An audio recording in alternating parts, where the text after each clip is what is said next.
How many nights have you replayed something over and over in your mind, wondering if you could have done more, said something different, or seen it coming sooner? How many times have you whispered, "It's my fault," even when deep down, part of you knows it wasn't? Here's something you need to hear.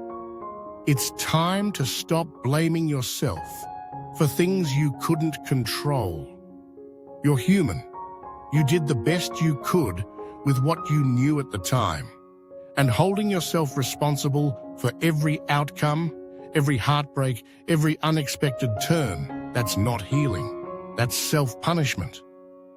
Sometimes people leave not because you weren't enough, but because they were fighting battles you couldn't see. Sometimes opportunities slip away, not because you weren't ready, but because they simply weren't meant to stay. And sometimes pain happens without warning, without logic, without a clear place to point the finger. That doesn't mean it's your fault. It doesn't mean you deserved it. You are not responsible for the way others treated you.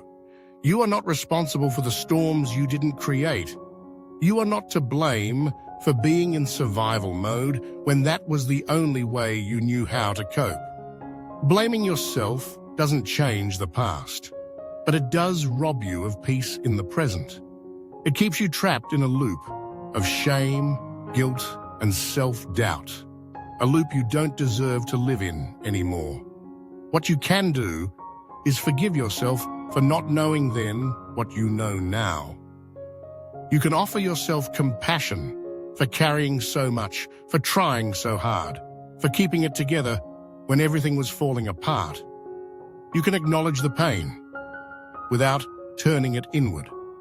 Healing starts when you shift the question from, "Why did I let this happen?" to, "How can I move forward from here with gentleness and grace?" Let that be your new story. Not one where you're the villain in your own narrative, but one where you're the survivor, the learner, the one who is growing even now. So take a breath. Let go of the blame.